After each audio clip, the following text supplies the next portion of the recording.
Assalamualaikum warahmatullahi wabarakatuh. Perkenalkan nama saya Marusa karena ini dengan NPM 21082602344. Saya di sini akan mempresentasikan tugas mind map dari blog Endocrine and Metabolism yaitu mengenai diabetes mellitus tipe 2.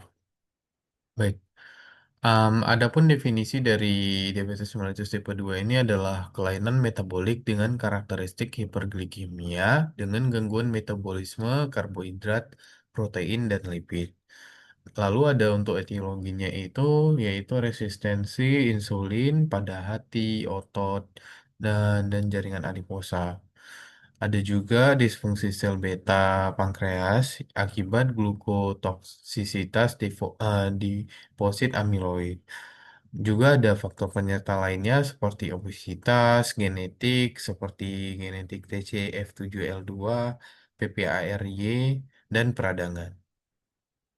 Ada juga faktor-faktor risiko untuk diabetes mellitus tipe 2 ini meliputi dari usia, riwayat keluarga, etnis, juga ada dari gaya hidup yang tidak aktif atau sedentary lifestyle, pola makan yang buruk, juga eh, obesitas, IMT di atas 25, hipertensi, dislipidemia, dan sindrom metabolik.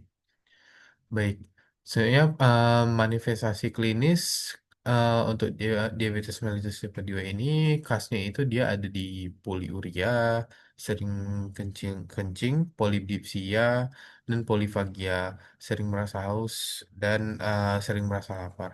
Lalu ada juga penurunan berat badan tanpa sebab yang jelas. Baik, adapun untuk diagnosis klinis dari diabetes mellitus tipe 2 ini, yaitu harus ditemukannya gejala klasik DM seperti yang udah disebut di manifestasi klinis tadi, dan gula darah sewaktunya itu di atas 200 miligram per desiliter. Atau juga bisa dengan gejala klasik DM, ditambah dengan gula darah puasa di 126 di atas 126 miligram desiliter. Juga glukosa plasma 2 jam pada TTGO, tes toleransi glukosa oral di atas 200 miligram per desiliter. Dan cek HbA1c-nya itu di atas 6,5%. Baik, selanjutnya terapi non farmako untuk diabetes mellitus tipe 2 itu memberikan edukasi kepada pasien mengenai penyakitnya, apa ini diabetes mellitus tipe 2, apa yang harus dirubah, dan apa untuk yang terbaik untuk pasiennya. Juga memberikan edukasi terapi nutrisi medis kepada pasien yang selamanya ini misal makannya itu pola makan yang buruk, diperbaiki dengan terapi nutrisi medis. Lalu dengan latihan atau exercise selama eh, se- rutin setiap hari selama 30 menit, mungkin bisa dimulai dengan latihan angkat beban dan juga patuh obat. Em, Pasien DM ini harus patuh obat dalam jangka panjang dan dicek untuk kontrol. Lalu untuk farmakoterapinya, adapun farmakoterapinya itu untuk farmakoterapinya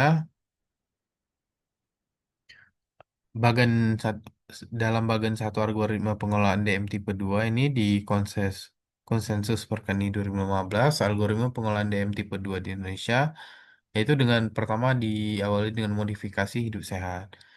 Ditentukan dari diagnosis klinisnya apabila HbA1c-nya itu di bawah masih di bawah 7,5%, yang dalam 3 bulan HbA1-nya itu naik di 7%, akan dilakukan monoterapi, yaitu dengan salah satu obat di bawah ini seperti metformin, agonis, GLP-1, penghambat, DPP IV, dan yang lain-lain. Yang jika HbA1-nya belum mencapai sasaran dalam 3 bulan, tambahan obat kedua atau kombinasi dua obat di HbA1 di atas 7,5% plus monoterapi dalam 3 bulan HbA1 di atas, yaitu kombinasi dua obat dengan mekanisme yang berbeda. seperti agonis, penghambat PP, IV, tizolidindion, dan lain-lain.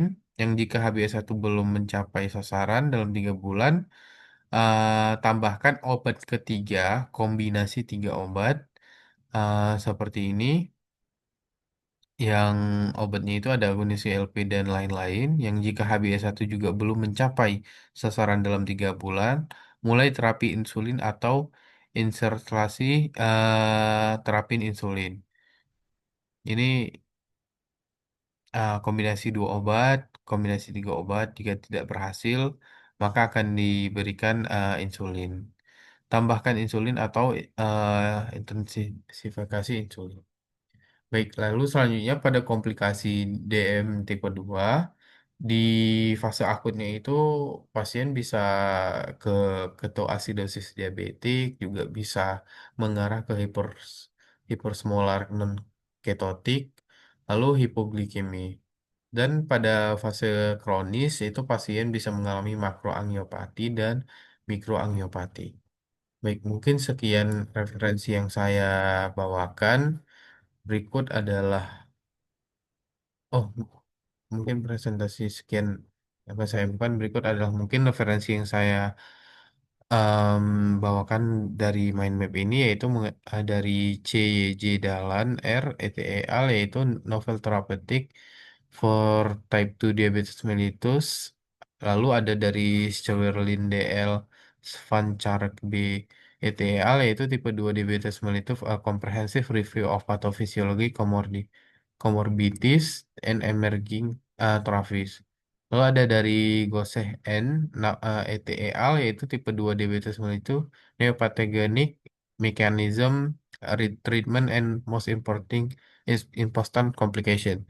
Lalu ada Zelniker TA ETEAL, yaitu mengenai SGLT2 inhibitor for primary and secondary prevention of cardiovascular and outcome. Lalu yang terakhir dari Tina Jero MG ETEAL, yaitu an update of epidemiology of type 2 diabetes global perspective.